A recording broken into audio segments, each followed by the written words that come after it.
সদী ভক্তবৃন্দগণ, যাহারা দ্বাদশ জ্যোতির্লিঙ্গের নাম উচ্চারণ করে শিবের বিভিন্ন অঙ্গ প্রত্যঙ্গ পূজা করবেন, তাদের জন্য এখানে দ্বাদশ জ্যোতির্লিঙ্গের 12টি নাম দেওয়া হয়েছে। উপরোক্ত শ্রীধাম বৃন্দাবনের প্রসিদ্ধ 4 জন মহাদেবের নামও দেওয়া হয়েছে। 16টি অঙ্গর পূজার জন্য 16টি নাম দেওয়া হয়েছে। এতে দ্বাদশ জ্যোতির্লিঙ্গেরও আপনার পূজা হয়ে যাবে। আসুন শ্লোকগুলো উচ্চারণ করি। এতৎ সচন্দন বিল্লপত্র ওম সোমনাথায় নমঃ পাদৌ পূজয়ামি।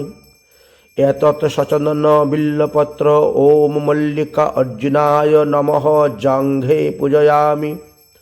এতৎ সচন্দন বিল্লপত্র ওম মহাকালেশ্বরায় নমঃ জানুনি পূজয়ামি। এতৎ সচন্দন বিল্লপত্র ওম মমলেশ্বরায় নমঃ গুল্ফো পূজয়ামি।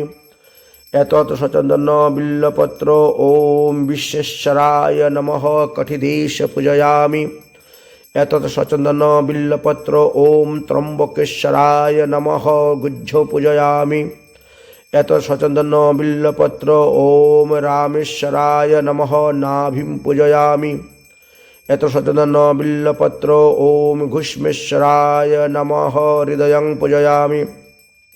এতৎ সচন্দন বিল্লপত্র ওম বৈদ্যনাথায় নমঃ বাহুদ্বয়ং পূজয়ামি। এতৎ সচন্দন বিল্লপত্র ওম নাগেশ্বরায় নমঃ পৃষ্ঠদেশ পূজয়ামি। এতৎ সচন্দন বিল্লপত্র ওম কেদারনাথায় নমঃ কণ্ঠং পূজয়ামি। এতৎ সচন্দন বিল্লপত্র ওম ভীমশঙ্করায় নমঃ মূকং পূজয়ামি। এতৎ সচন্দন বিল্লপত্র ওম গোপীশ্বরায় নমঃ নেত্রং পূজয়ামি। এতৎ সচন্দন বিল্লপত্র ওম ভূতেশ্বরায় নমঃ ললাটং পূজয়ামি। এতৎ সচন্দন বিল্লপত্র ওম নন্দীশ্বরায় নমঃ মস্তকং পূজয়ামি। এতৎ সচন্দন বিল্লপত্র ওম কামেশ্বরায় নমঃ সর্বাঙ্গ পূজয়ামি। এইভাবে আপনারা 16টি বেলপাতা দিয়ে এই 16 স্থানে শিবের পূজা করতে পারেন। এতদ্ভিন্ন আমরা 108টা শিবের নাম দিব। ভগবত প্রসাদী দিয়ে শিবের মস্তকে 108টি বেলপাতা অর্পণের আরেকটি ভিডিও করব। সঙ্গে থাকুন, পাশে থাকুন। রাধে রাধে।